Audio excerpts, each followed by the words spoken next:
que dispõe a humanidade para encontrar a felicidade plena, prossegue na condição de médium de Deus e torna o Pai conhecido de todos os seus filhos, através das inconfundíveis lições de amor e de misericórdia que são ofertadas. Seguir-lhe o exemplo, a fim de alcançar o mediunato, é a opção correta de todos aqueles que dispõem da abençoada ponte de misericórdia. 28. Amanhecer da imortalidade.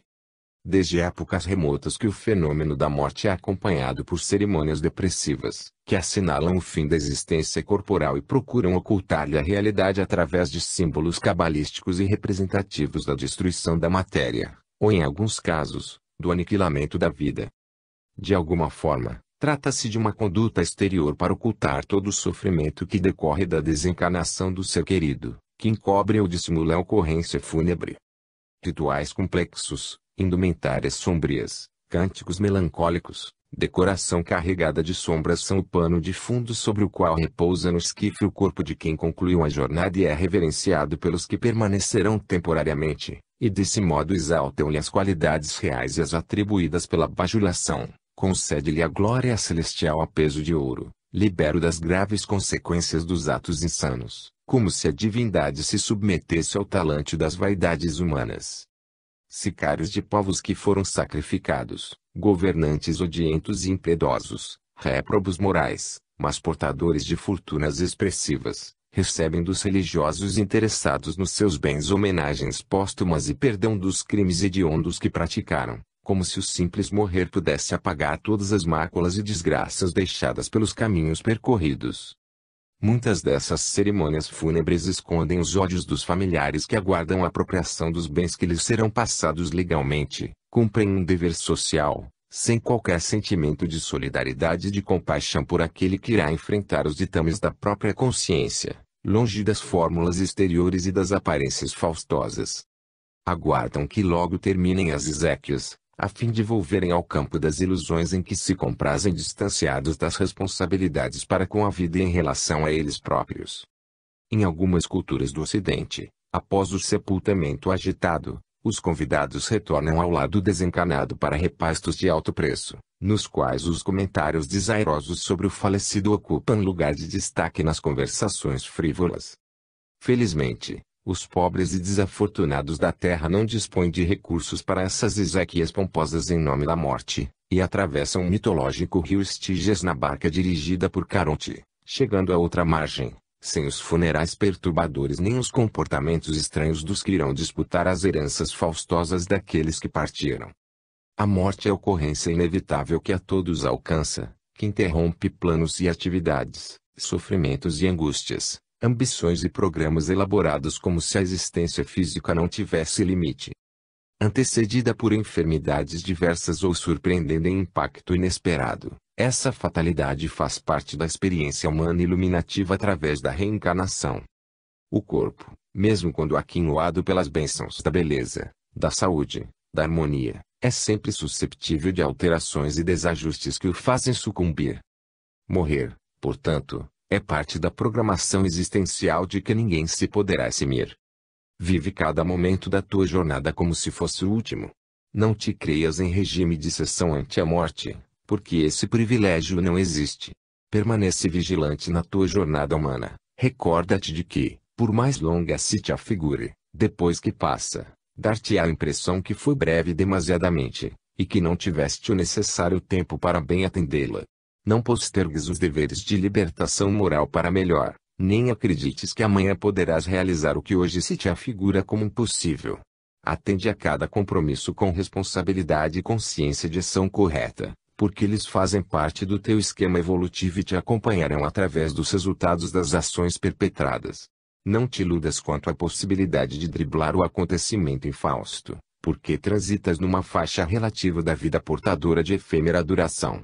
Igualmente considera que a tua existência tem um grande significado espiritual para ti mesmo, assim como para a sociedade de que fazes parte. Mantém-te vigilante quanto aos pensamentos, evita cultivar ideias dissolventes, que preservam os sentimentos viciosos e destrutivos. Enquanto vige a oportunidade carnal, semeia a alegria de viver e bondade em toda parte, e faze que a paisagem da tua morada seja adornada de gentilezas e de ternura. A gentileza e a ternura fazem muita falta à atual sociedade terrestre.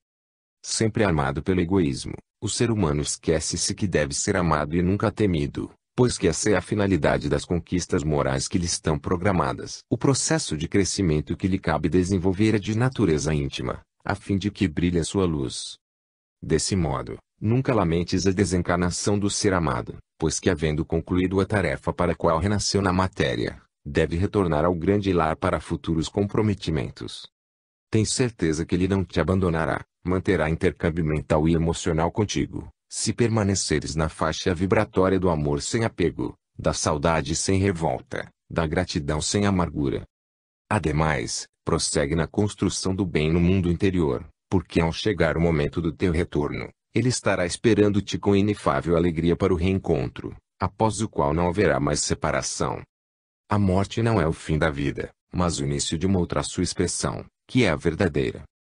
De igual maneira, é inevitável a ressurreição, qual ocorreu com Jesus, que retornou ao seio daqueles a quem amava, a fim de confirmar a glória da imortalidade. Faze, pois, da tua atual existência um hino de louvor à vida. Se te excruciam padecimentos diversos, alegra-te, porque logo passarão e deixarão impressos nos painéis do ser que és as conquistas libertadoras. Se experimentas angústias ou sofres escassez de algo, tem bom ânimo, porque logo mais estarás livre e feliz. Se te sentes enriquecido de paz e de saúde, de alegria e de conhecimentos, aplica-os na construção do futuro, e reparte-os com os demais viandantes do caminho que percorres.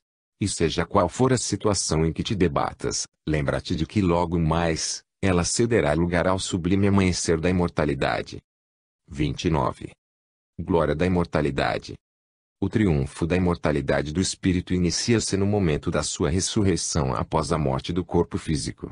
Ao despertar na dimensão espiritual e dar-se conta da sobrevivência, o espírito compreende o significado da existência corporal e faz um balanço das realizações durante toda a jornada, aprofunda os conteúdos felizes daquelas que o enriqueceram de paz e de lucidez, enquanto confere aquelas nas quais não logrou o êxito que poderia ter conseguido se houvesse persistido nos sentimentos nobres.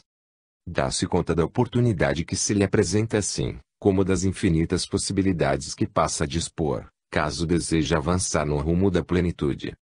Descortina, mediante a reflexão calma e sábia, as bênçãos que o guardam através das futuras reencarnações e começa a empenhar-se na autopreparação para os futuros empreendimentos libertadores.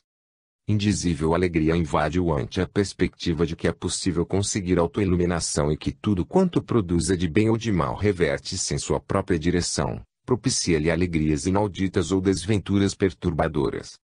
Mesmo que haja vivenciado a existência de maneira incorreta, agora dispõe de novos recursos para a autorrecuperação, que passa a depender exclusivamente do empenho com que se dedique à conquista dos valores mal utilizados. Quando, porém, deixou-se intoxicar pelos vapores da soberba e do orgulho, entregou-se aos despautérios nos quais se comprazia, toma conhecimento dos terríveis danos a si próprio infligidos e, sem amadurecimento psicológico para compreender a responsabilidade que lhe pesa sobre os ombros, permite-se a revolta e o desespero que mais o atormentam, empurram-no para sombras demoradas da perturbação e do desequilíbrio. Cada ser é responsável pelas consequências dos atos que pratica.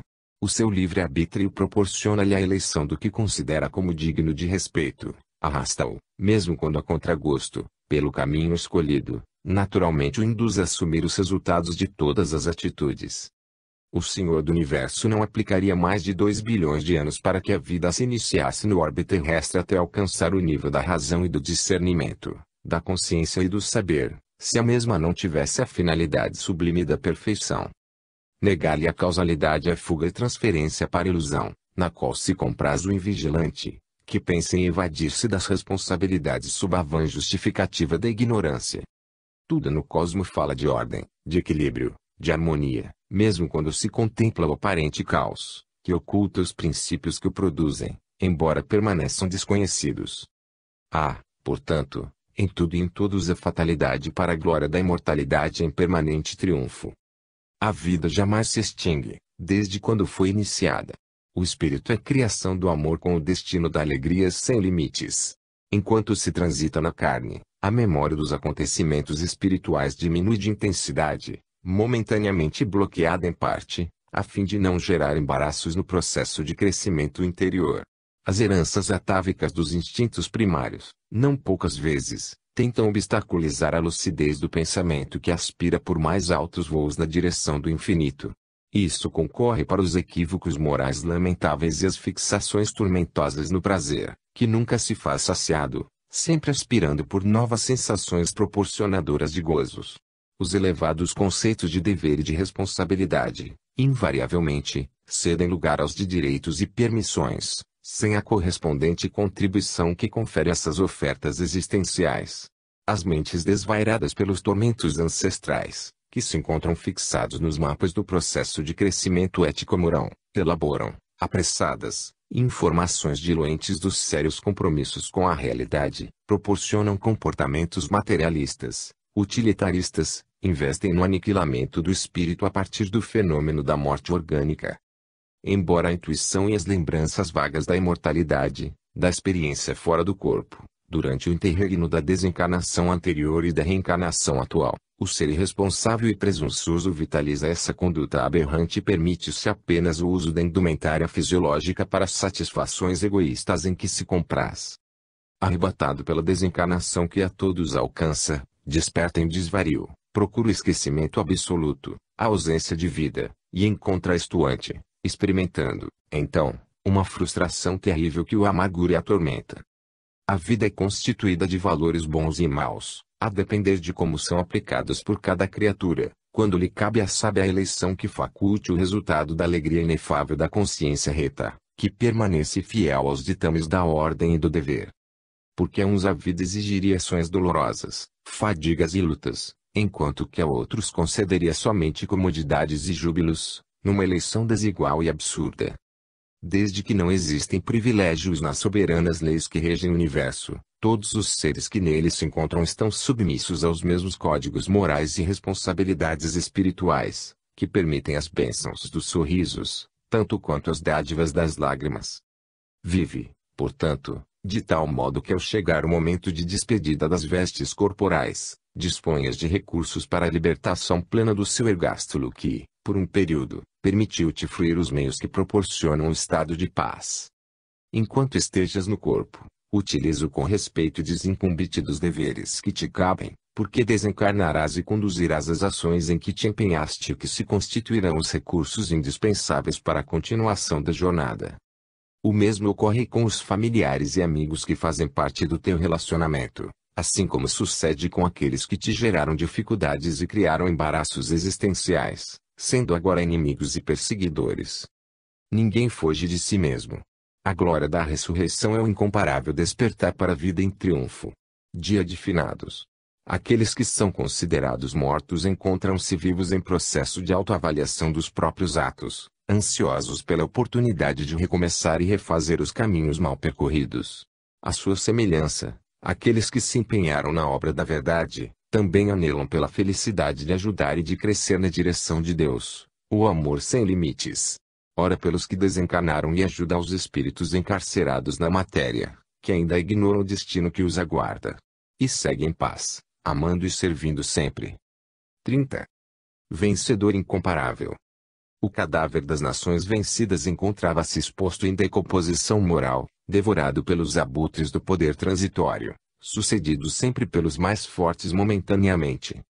Naqueles dias, as legiões romanas esmagavam o mundo conhecido, enquanto a decadência moral tomava conta da capital do império e se espalhava por toda parte. A degradação humana atingira o clímax da sua degenerescência. A sombra do terror diminuía a claridade do sol do discernimento e a crueldade reinava soberana em todo lugar, devorando aqueles que se lhe faziam vítimas, sendo substituída por mais terríveis manifestações de selvageria. As musas haviam se refugiado no Parnaso e os deuses do bem e da justiça, da harmonia e da ética, que sempre eram cantados nas expressões da beleza, foram expurgados da sociedade, que agora cultivava as paixões bélicas e as transitórias forças do poder exaustivo. Deus silenciara a sua mensagem de amor nos penetrais do infinito, e mesmo Israel, que afirmava cultuá-lo, sentia-lhe a ausência, dominada pelas ambições desmedidas e orgulhosas das suas tradições. O crime campeava à solta, e os mais vis conciliábulos eram firmados entre os triunfadores de um dia. Nesse clima de hediondes veio, então, Jesus, confirmar a promessa apresentada pelos profetas do passado, a fim de inaugurar a era do amor para modificar a estrutura moral da sociedade para sempre. Um pouco antes, enviados especiais nas artes, no pensamento e na cultura enriqueceram o Império Romano com beleza, diminuindo a arbitrariedade dominante e, ao mesmo tempo, preparando o advento do Evangelho de luz e de misericórdia. De um lado, a barbárie impera domínio, enquanto que, de outro, o raiar de glorioso amanhecer de bênçãos. Para demonstrar desprezo pelas honrarias do mundo e as ilusões vigentes, Jesus nasceu na pobreza e dignificou a simplicidade. Demonstrou que o maior poder existente e que perdura para sempre é aquele que se origina nos sentimentos de ternura e de compaixão, que renova as ressequidas searas do coração desolado. A partir de então, nunca mais a humanidade seria a mesma. Por mais teimassem os destruidores da esperança e os zombadores do bem, a sua mensagem penetraria o âmago das criaturas que, mesmo destituídas, no momento, da capacidade de entendê-la para modificar-se, ficariam ensementadas para o futuro por todo sempre. Tocados por esse fluxo divino, renasceram nas páginas sombrias da história do futuro espíritos nobres que deixam as imorredouras lições da fraternidade e do sacrifício como normativas felizes para o triunfo sobre todas as paixões selvajadas. Por essa razão, nos dias atuais, quando as paisagens humanas encontram-se devoradas pelo fogo da insensatez e do orgulho, da violência e dos descalabros morais, ressurgem do silêncio dos túmulos as vozes da imortalidade e entoam um hino de compaixão e de caridade para com todas as criaturas terrestres.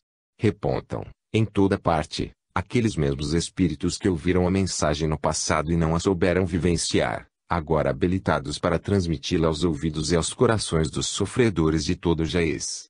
Jamais a sociedade receberá no seu seio alguém semelhante a Jesus. A sua presença incomum dividiu os períodos históricos, tornou-se morredoura na memória e no comportamento de todos os tempos. Adulterada, a fim de atender às conveniências de alguns daqueles que se lhe diziam vinculados, utilizada como arma de vingança e de destruição pelos insensatos mistificadores que não acreditavam na sobrevivência ao túmulo, permaneceu incorruptível na memória dos tempos, a fim de ser reapresentada pelos imortais, por ele enviados, para inaugurar a era do Consolador que prometera, antes da partida. E ao retornar a sinfonia de incomparável beleza que o mundo parecia haver esquecido, aqueles que ouviram e não seguiram ou acompanharam conforme os próprios interesses, levantaram-se para apresentá-la ao mundo contemporâneo, ricos de conhecimento, mas sofridos e desgastados nas emoções superiores asfixiadas pelos vícios e comprometimentos infelizes. Sendo o Espiritismo, que o desvela, a doutrina dos que vivem além da sepultura, ninguém o pode deter, nem o conspurcar, conforme o fizeram com a mensagem inicial. É certo que tentarão reverter a ordem dos ensinamentos, adaptá-los aos infiéis conteúdos do passado, que procurarão apresentar desvios de condutas próprias às alucinações da época, porém, sem o êxito a que se propõe, porque os espíritos que sopram em toda parte, demonstrarão os equívocos hediondos e manterão puros os paradigmas e as lições de inconfundível beleza do Evangelho. Embora estes dias apresentem-se com muitas das características daqueles em que ele viveu com as criaturas humanas, as circunstâncias são diferentes, por causa da grande transição que o planeta experiencia, deixando as sombras densas em que se encontra mergulhado para flutuar nas divinas claridades da regeneração que se aproxima. Força alguma, de qualquer procedência, poderá impedir o processo irreversível da evolução comandada por esse vencedor incomparável, que transformou os braços de uma cruz de vergonha em asas luminosas de libertação perene. O Espiritismo é a sublime realidade da volta de Jesus a todos quantos padecem injunções penosas e caminham pelas estradas difíceis da ignorância e aguardam o guia e seguro mentor. Não havendo outra alternativa para que seja conseguido o significado psicológico da existência física, senão o alvo da imortalidade, é inevitável que as propostas incomparáveis do amor de Jesus encontrem ressonância no íntimo de todos e permaneçam como diretrizes de segurança emocional para a jornada feliz. As conquistas da ciência, as admiráveis realizações da tecnologia, os altos índices de conhecimento do mundo exterior, na atualidade, inevitavelmente conduzem, também, o ser humano à viagem interna, a fim de que decifre as incógnitas do sentimento e equacione os desafios existenciais, abrace as causas do bem e da fraternidade como as mais dignas de serem vivenciadas. Ante as dúlcidas melodias evocativas do Natal que recordam o momento em que Jesus mergulhou nas sombras do planeta para viver com os seus discípulos humanos, mantém-te vigilante, procura descobrir se já sentes nos recessos do ser e se te entregas, realmente, à sua programação. O Natal é mais do que uma data elegida aleatoriamente no calendário, para assinalar o dia do seu nascimento. E, também, o momento em que ele, nascendo no teu coração, passa a comandar a tua existência. Nele edifica o reino de Deus que se espalhará por toda a terra e torna todas as criaturas melhores e mais felizes. Felicidades, pois, no Natal e em todos os anos novos da tua jornada terrestre. Fim.